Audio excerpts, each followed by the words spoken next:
លីដាគឺជាអ្នកនិពន្ធប្រឡំលោកព្រឺព្រួចវ័យក្មេងម្នាក់ដែលកំពុងជួបវិបត្តិគាំងគំនិត Writer's Block មិនដឹងថាត្រូវសរសេរបញ្ចប់សៀវភៅថ្មីរបស់នាងយ៉ាងដូចម្តេចដើម្បីស្វែងរកបរិយាកាសស្ងប់ស្ងាត់និងស្វែងរកការបំផុសគំនិតថ្មីនាងបានសម្រេចចិត្តធ្វើដំណើរទៅកាន់ទីរួមខេត្តមួយដែលមានអាកាសធាតុត្រជាក់និងមានព្រៃភ្នំដាច់ស្រយាលនាងបានកក់បន្ទប់ស្នាក់នៅសន្តាគារចំណាស់មួយខ្នងដែលមានរចនាបែបបារាំងបុរាណធ្វើពីថ្មភក់លាយឈើក្រមៅឈ្មោះថាសន្តាគាររតនៈ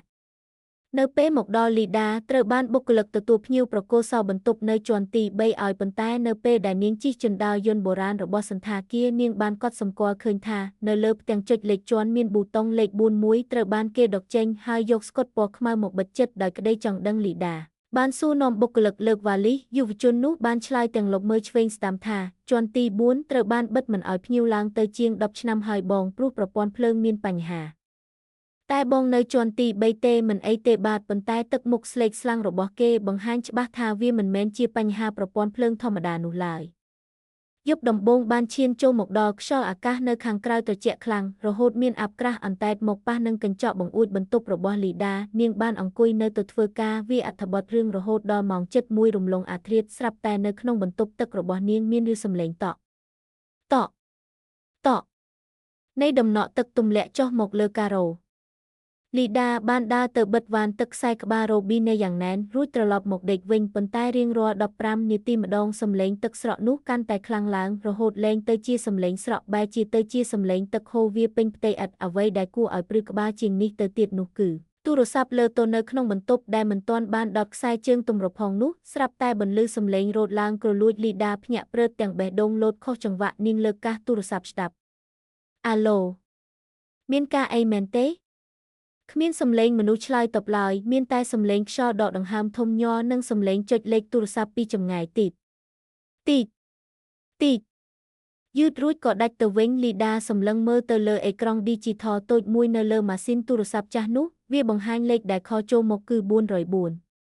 នៅថ្ងៃទី3ភាពចម្លែកកាន់តែរំកិលខ្លួនចូលក្បែរលីដាល្ងាចមួយនាងបានត្រឡប់មកពីញ៉ាំអាហារខាងក្រៅវិញទាំងហត់នឿយនាងបានដើរចូលទៅក្នុងជណ្ដើរយន្តរួចចុចលេខ3ជណ្ដើរយន្តបានដំណើរការឡើងទៅលើប៉ុន្តែវាមិនបានឈប់នៅជាន់ទី3ឡើយវាបន្តឡើងទៅលើបន្តិចទៀតរួចក៏សូរគាំងក្តាំងមុនពេលទ្វារដែកបើកចេញយឺត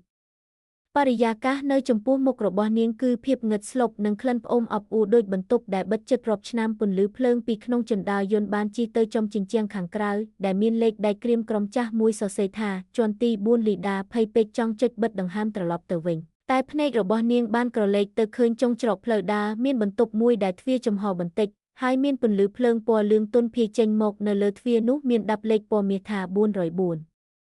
មុនពេលនាងទាញទ្វារជណ្ដើរយន្តបិទនាងបានឮសំឡេងជើងមនុស្សដើរអូសឡូឡាសូ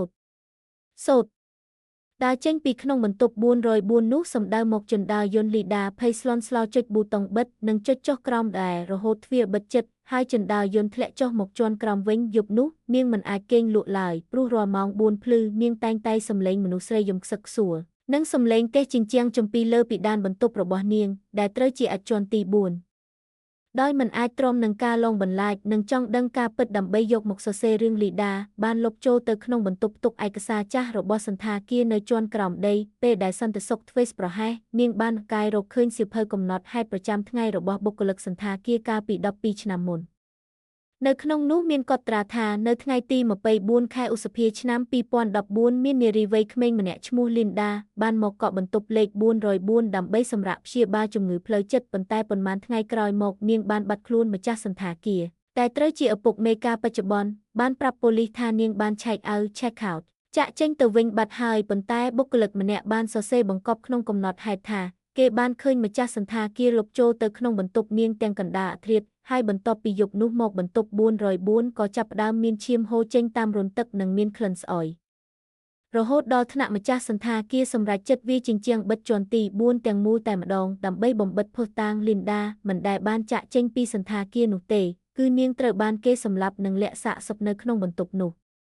បន្ទាប់ពីដឹងការពិតលីដាមានបំណងចង់ប្រមូលឯកសារនេះទៅជម្រាបប៉ូលីសតែពេលនាងដើរចេញពីបន្ទប់ក្រោមដីស្រាប់តែភ្លើងសន្តាគារទាំងមូលបានដាច់ងឹតឈឹងសំឡេងជណ្ដើរយន្តបុរាណបានដំណើរការដោយខ្លួនឯងហើយទ្វារបើកនៅចំពោះមុខនាងកម្លាំងស្រូបអាតកំបាំងមួយបានទាញជើងលីដាឲ្យដើរចូលទៅក្នុងជណ្ដើរយន្តនោះទាំងមិនអាចបញ្ជាខ្លួនឯងបាន